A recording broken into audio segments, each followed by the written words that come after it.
Hello friends, मैं हूं विकास और मैं आप सभी का ड्रीम क्लासेस के इस नए वीडियो में पुनः स्वागत करता हूं। फ्रेंड्स, आज के वीडियो में मैं क्लास 12th के स्टूडेंट्स के लिए इंग्लिश पोइट्री से रिलेटेड एक important poem character of a happy life नामक कविता का एक इम्पॉर्टेंट स्टेंजा का रेफरेंस, कॉन्टेस्ट और एक्सप्लेनेशन आपके लिए लेकर आया हूँ, जो कि यूपी बोर्ड एग्जाम 2019 की दृष्टि से काफ़ी इंपॉर्टेंट है।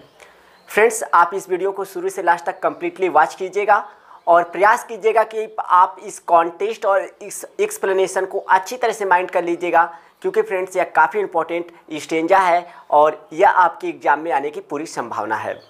तो बगैर समय वेस्ट के चलिए वीडियो शुरू करते हैं। तो फ्रेंड्स, जैसा कि आप देख सकते हैं यहाँ पर मैंने लिखा है क्लास 12 और फ्रेंड्स यहाँ पर स्टेंजा है how happy is he dot dot utmost skill. यह स्टेंजा मैंने पूरा नहीं लिखा है क्योंकि फ्रेंड्स यहाँ पर स्पेस की समस्या है। इसके बाद आप देख सकते हैं यह जो स्टेंजा है जिस पोएम से लिया गया है उस पोएम का नाम है character of a happy life, अर्थात एक प्रसन्नचित्त जीवन के गुण।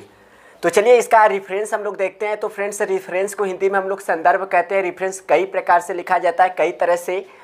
तो अगर आप सीखना चाहते हैं कि किस तरह से आसान तरीके से हम लोग रेफरेंस लिखें, कॉन्टेस्ट की किस तरह से स्टार्टिंग करें और एक्सप्लेनेशन की कैसे स्टार्टिंग करें, तो इसके लिए आप ड्रीम क्लासेस प्लस चैनल पे जाइए, वहाँ पर मैंने सब कुछ एक्सप्लेन किया है। ठीक है फ्रेंड्स, तो देखिए हम लोग रेफरेंस देखते हैं। These lines have been taken, यह पंक्तियाँ ली गई हैं from the poem character of a happy life written by sir Henry Wotton, अर्थात ये पंक्तियाँ सर हेनरी वाटन द्वारा रचित character of a happy life नामक कविता से ली गई हैं।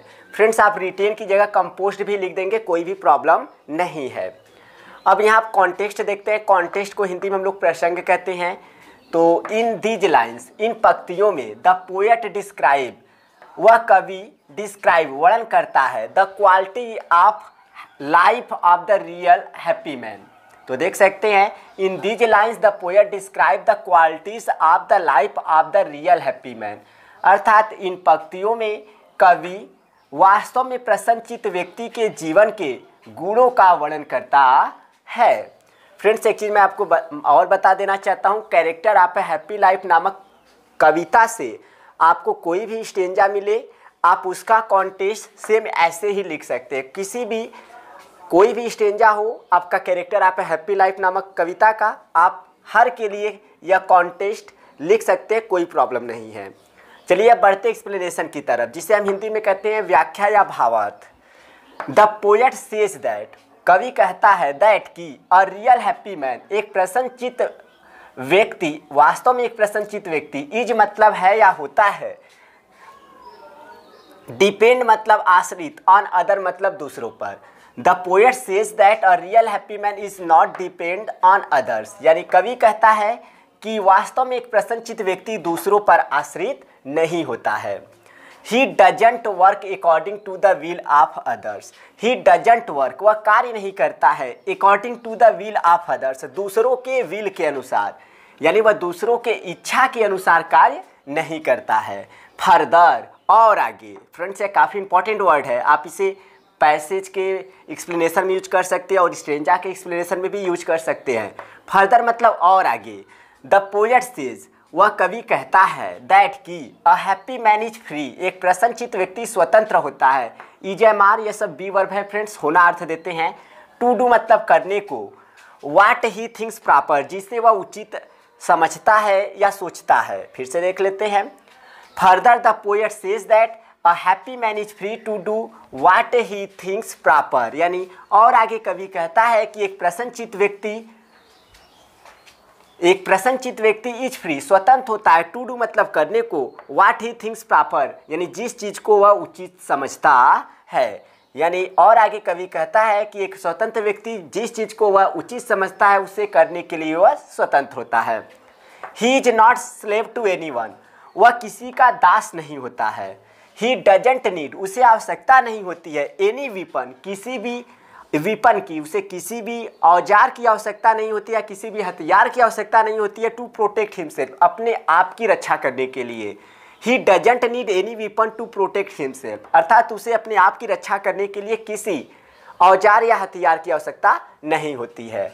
Honesty is only weapon for him, honesty मतलब ईमानदारी, इज मतलब है या होता है, ओनली वीपन केवल हथियार, फॉर हिम मतलब उसके लिए। Honesty is only weapon for him, उसके लिए ईमानदारी ही एक हथियार होता है।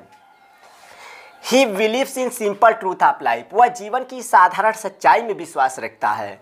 This simple truth his this simple truth, यह साधारण सच्चाई, इज मतलब है या होती है, हिज बेस्ट स्किल, उसकी सर्वोत्तम योग्यता। This simple truth is his best skill, यह साधारण सच्चाई ही उसकी सर्वोत्तम योग्यता होती है। तो फ्रेंड्स, यह था इस स्टेंजा का रेफरेंस, कॉन्टेस्ट और एक्सप्लेनेशन। जैसा कि मैंने बताया, कॉन्टेस्ट इस पोयम का आप कोई भी स्टेंजा आपको मिल जाए, इस कविता का आप कॉन्टेस्ट इसी तरह लिखेंगे हर स्टेंजा के लिए। और फ्रेंड्स, अगर आपको स्टेंजा में, अगर आपको इस कोई भी स्टेंजा जो मिल रहा है उसमें अगर आपको फिगर ऑफ स्पीच दिखाई दे तो आप नोट बनाकर उसे मेंशन करना न भूलें।